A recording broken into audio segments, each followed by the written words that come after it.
Do you each solemnly swear that any testimony you give today will be the truth, the whole truth, and nothing but the truth?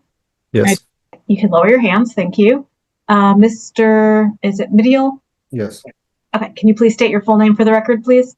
Cedric Mitial. Okay. And maybe if you can get a little closer to your device, you're coming in a little low in volume. Miss Science, can you state your full name for the record, please? Yes, Priscilla Science. And counsel for the Attorney General's office? Sharon Hernandez, Office of the Attorney General. And what are you approaching about? Is this a pretrial matter? No, Your Honor, we're here on a modification of a prior order.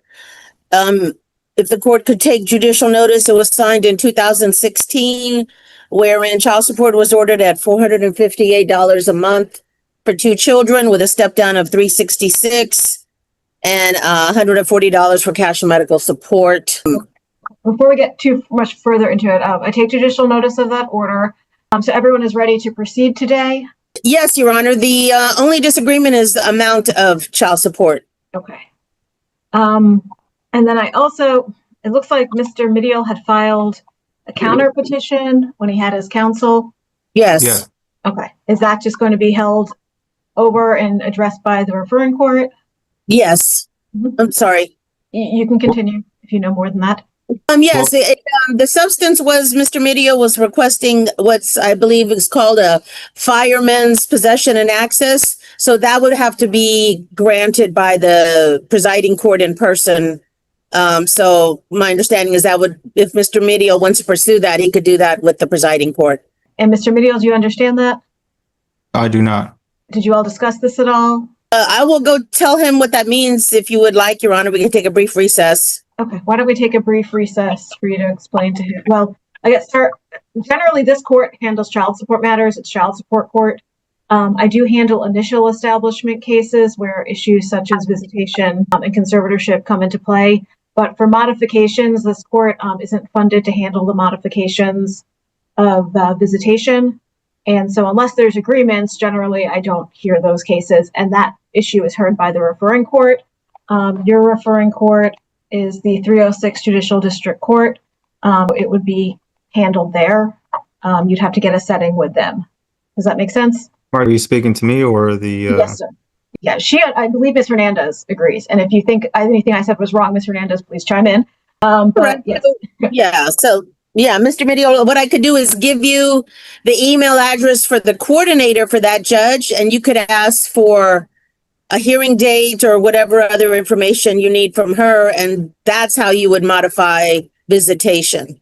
So, Ms. Science and Mr. Midiel, are you both ready to proceed today on the Attorney General's modification of child support order? Yes, Your Honor.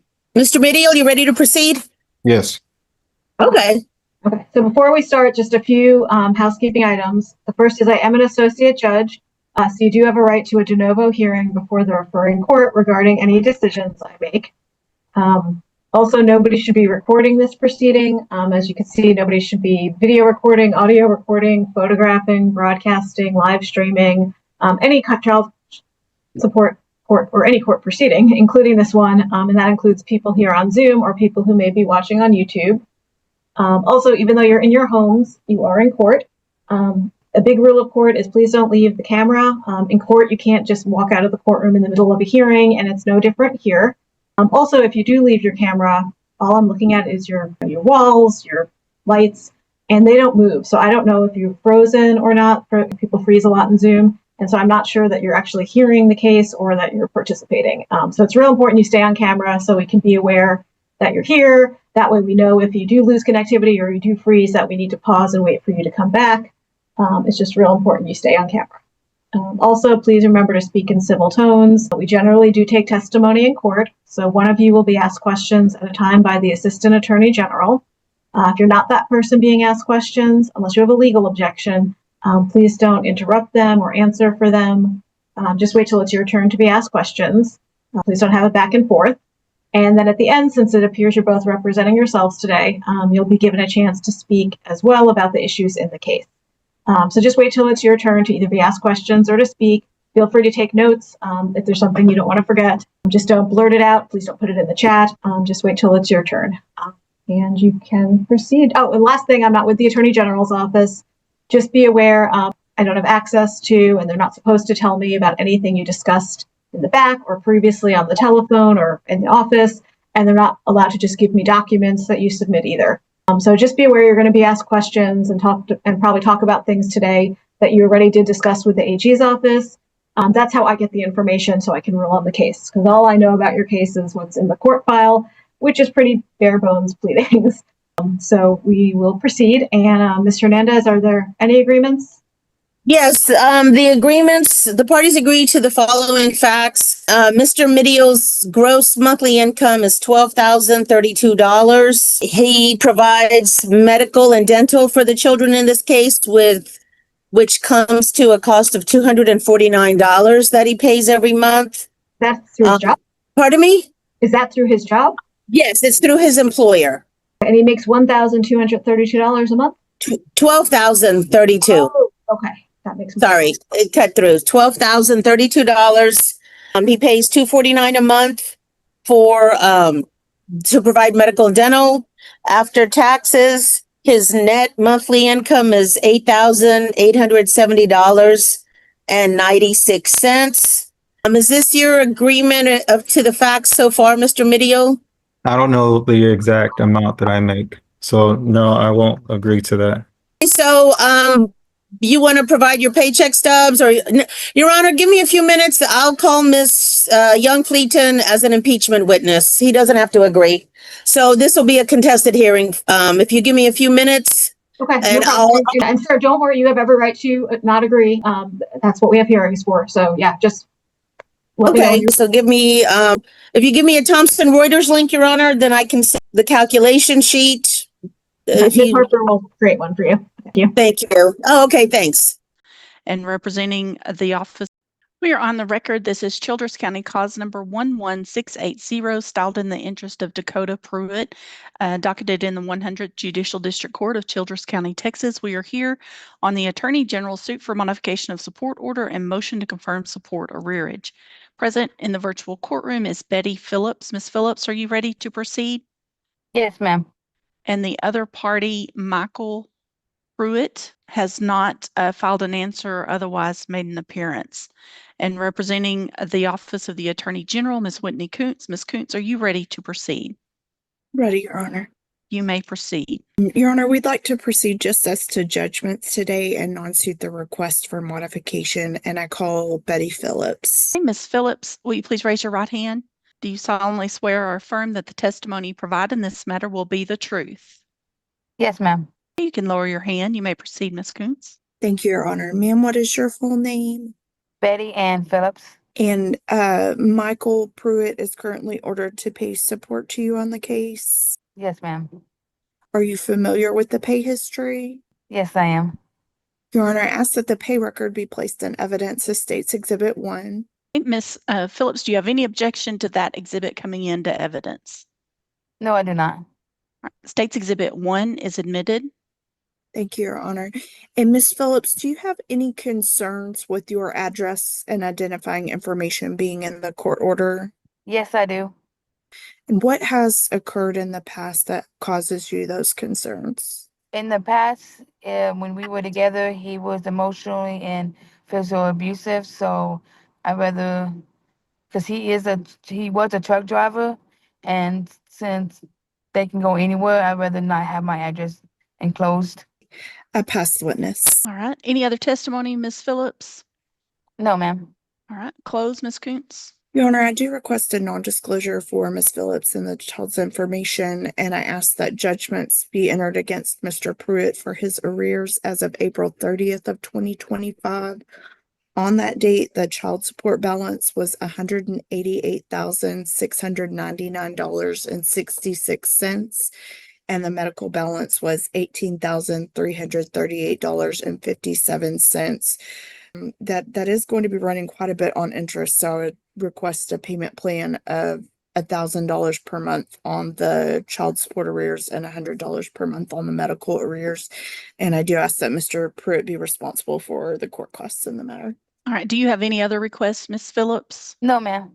I will grant the non-disclosure as requested by Ms. Phillips. I will also grant the child support judgment $188,699.66 as of April 30th, 2025, and order Mr. Pruitt to pay $1,000 per month towards that judgment beginning August 1st, 2025. I will grant the medical support judgment in the amount of $18,338.57 as of April 30th, 2025, and order Mr. Pruitt to pay $100 per month towards that judgment beginning August 1st, 2025. Court costs will be assessed against Mr. Pruitt.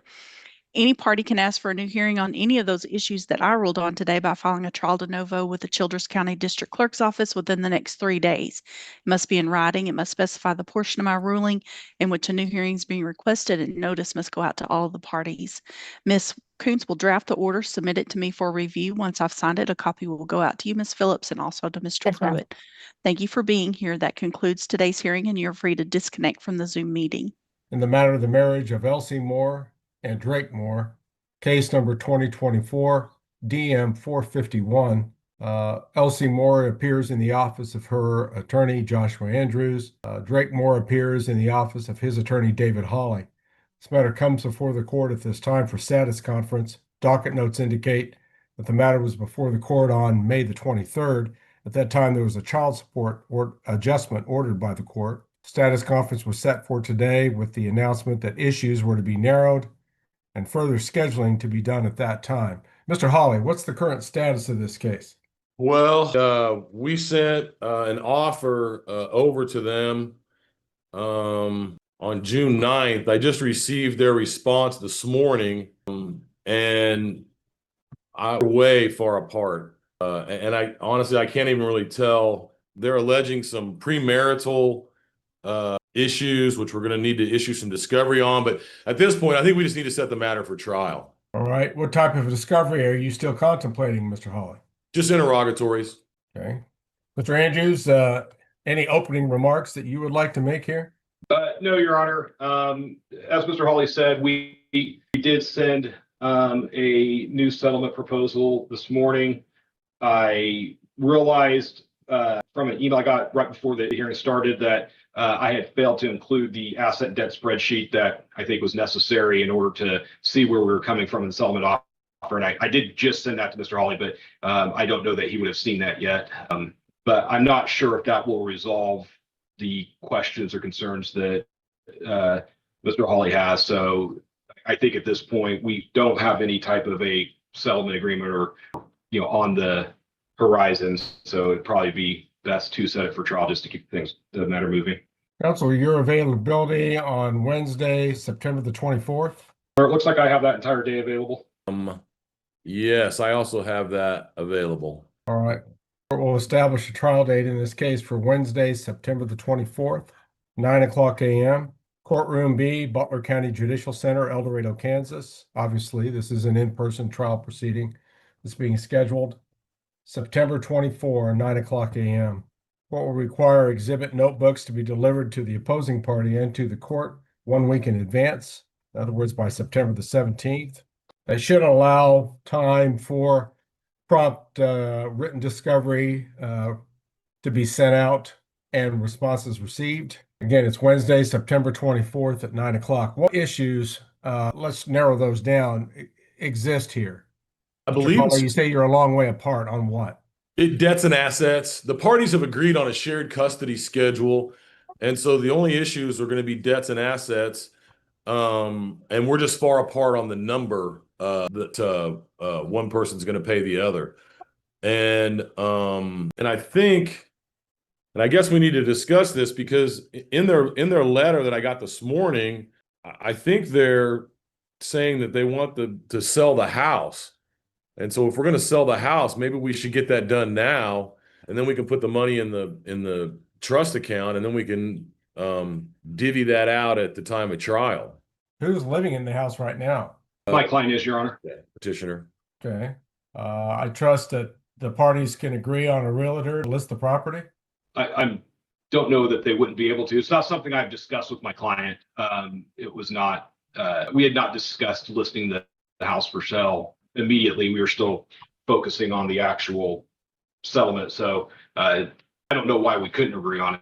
Yeah, I think we could, Judge. Well, if that's what the parties agree upon, obviously, if there's any dissent on that, it's an issue to be sorted out at the trial in this case. But if the parties agree, especially on a listing price and a realtor, there's no reason they can't go ahead and start that process. It may help clarify some issues in the case. Yeah, I think so too.